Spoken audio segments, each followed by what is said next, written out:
This is Danielle Yawowiecka with the BBC News. Hello. 2 Israeli women have been killed in a gun attack on their car in the occupied West Bank, hours after Israel carried out airstrikes in southern Lebanon and Gaza. Israeli troops are searching for suspects who opened fire on the car. Israel said the overnight airstrikes targeted the militant group Hamas in retaliation for rocket attacks launched from Lebanon. Sebastian Usher reports.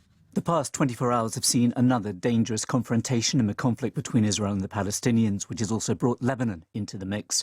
Israel hit what it said were Hamas-linked targets overnight in response to the biggest rocket attack launched on Israel from Lebanon for 17 years.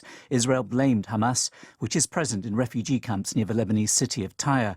But it's unlikely that any such attack could have occurred without the tacit say-so of Hezbollah, which dominates South Lebanon. Hezbollah vowed to strike back after its fighters and those of its allies faced a recent intensification of Israeli airstrikes in Syria. South Africa says the United Arab Emirates has turned down its request to extradite 2 fugitive businessmen, the Gupta brothers, to face fraud and corruption charges. The South African Justice Minister said he would appeal. Here's Shingai Nyoka. They are wanted in South Africa for wide-scale corruption that has been dubbed state capture. They're alleged to have interfered with government appointments as well as to have paid bribes to secure lucrative state contracts worth hundreds of millions of dollars. They fled South Africa, and so that's why this particular warrant of arrest as well as this extradition had taken place. And so there's a lot of frustration in South Africa from the authorities and also from ordinary South Africans who are questioning whether the Guptas will ever face justice. The world's biggest maker of memory chips, Samsung Electronics, says it expects a huge plunge in profits for the first 3 months of the year, up to 95% lower than a year earlier. Jean McKenzie in Seoul explains why. As people around the world are met with rising inflation and interest rates, there is simply less demand for technology products. And Samsung Electronics, as the world's largest producer of TVs, smartphones and memory chips, is suffering the consequences. Its profits are the lowest they've been in 14 years. Samsung now says it will cut the amount of memory chips it's making, though some analysts think it should have done this far sooner.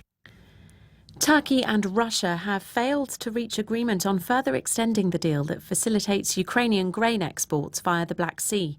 Following talks in Ankara, Russia's Foreign Minister Sergei Lavrov said the terms of the current agreement had not been implemented. He said that although exports of Russian fertilizers and grain were not sanctioned, obstacles such as access to insurance were impeding shipments. World News from the BBC. Pakistan's Finance Minister Ishaq Dar has cancelled a visit to Washington to attend the spring meetings of the International Monetary Fund and the World Bank. Government officials cited the political turmoil in Pakistan as the reason he'd pulled out. He was due to lead a delegation to the United States for talks to help his country secure a desperately needed IMF bailout. Pakistan is enduring a worsening economic crisis. A man in China has been sentenced to 9 years in prison for keeping his mentally ill wife locked inside a shack. Images of the dishevelled woman first surfaced last year, causing widespread shock on Chinese social media. She was seen with a chain and padlock around her neck enduring freezing winter conditions. It later emerged that the woman had been sold several times and was forced to marry a man in southern China's Yunnan province. People living in the northern Thai city of Chiang Mai have been told to stay indoors due to extremely high levels of air pollution. Thick smoke from forest fires and farmers burning crops has covered the area in recent weeks. New evidence suggests people were getting high on hallucinogenic drugs in Spain 3,000 years ago. It's thought to be the oldest discovery of its kind in Europe. James Llewellyn has the details.